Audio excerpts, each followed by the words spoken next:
Boa noite, eu saúdo os irmãos com a graça e paz do nosso Senhor Jesus Cristo, amém? Primeiro quero agradecer à igreja pela oportunidade de poder compartilhar um pouquinho da palavra dele com os irmãos. E eu queria falar um pouco sobre unidade, né? E antes eu queria só ler Efésios 4:3, que diz o seguinte: fazendo todos os esforços para manter a unidade e espírito no vínculo da paz. Na verdade, todos nós nascemos com, a maioria de nós, né? Nascemos com um corpo perfeito, com a saúde em dia, e o que a gente mais procura fazer com o nosso corpo é mantê-lo em bom estado, a saúde em dia, seja através de exercício, seja através de sempre estar indo ao médico com consultas periódicas e por aí vai, se exercitando também. E eu entendo que com o corpo de Cristo, a igreja também não é muito diferente, né? Nós, como membro do corpo de Cristo, nós nos exercitamos, né? Apesar de vivermos um só corpo, nós somos membros e cada membro tem uma função, tem um dom diferente, né? E para manter esse corpo funcionando da mesma forma, a gente precisa, nós membros da igreja, nós precisamos nos exercitar, não é verdade? E assim, quando Deus concebeu, quando Cristo, né, concebeu a igreja, ele concebeu a igreja unida e ele enxerga a igreja unida, né? A nossa obrigação, a nossa função como membros desse corpo é combater tudo aquilo que pode interferir nessa unidade, né?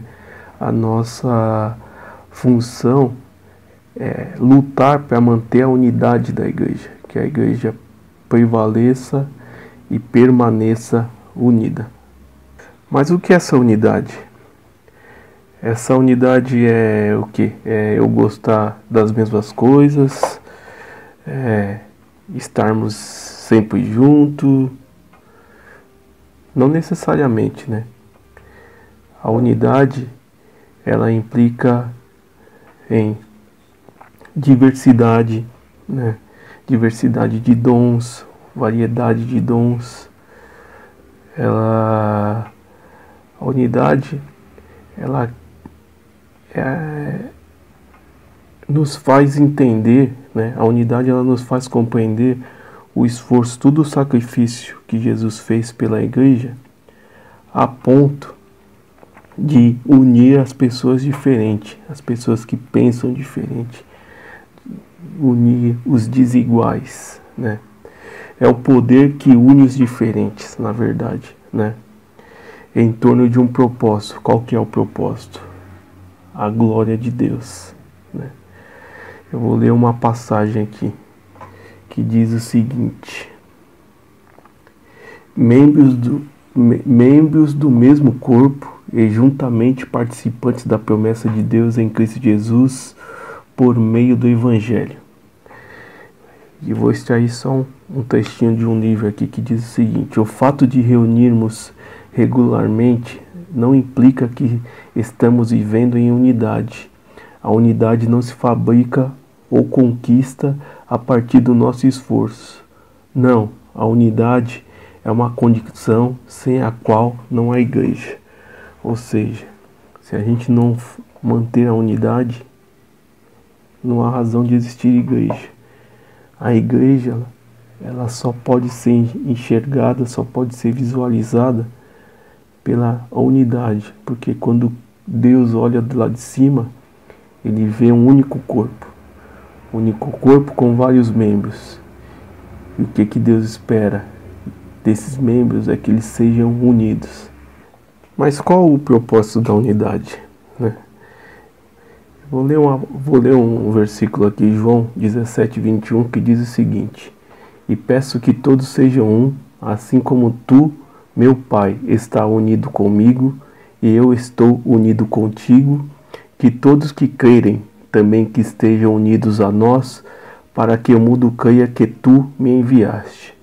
O propósito da unidade é o de comprovar e testemunhar e proclamar que o nosso Senhor Jesus Cristo, que Jesus Cristo foi enviado ao mundo.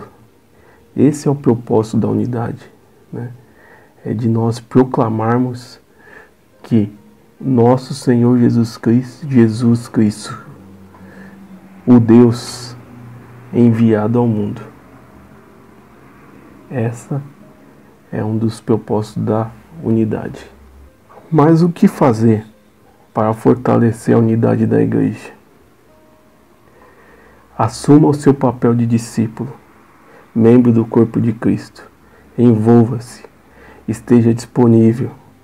Entenda que não há perfeição aqui no primeiro andar.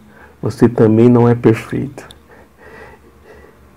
Não permita que os pequenos e aparentes problemas tirem seu foco daquilo que é essencial. Estamos conectados em Cristo. Pratique os mandamentos uns aos outros. Amar, consolar, edificar, suportar, corrigir, sujeitar, servir, ensinar, aconselhar, orar e etc. Identifique e combata os inimigos da unidade. Não promova fofocas, divisões ou contendas. Esse tipo de práticas podem destruir igrejas inteiras. Irmãos, para finalizar, eu gostaria de finalizar dizendo o seguinte: ajude-nos, vamos nos unir para fortalecer a unidade da nossa igreja. Não existe outro caminho. A boa saúde do corpo de Cristo passa pelo nosso esforço intencional em praticar verdades bíblicas e andar de modo digno da vocação que recebemos. Uma boa noite, que Deus possa estar abençoando a todos com essas palavras, da mesma forma que eu fui grandemente abençoado também em poder estudar e compartilhar um pouquinho disso com os irmãos.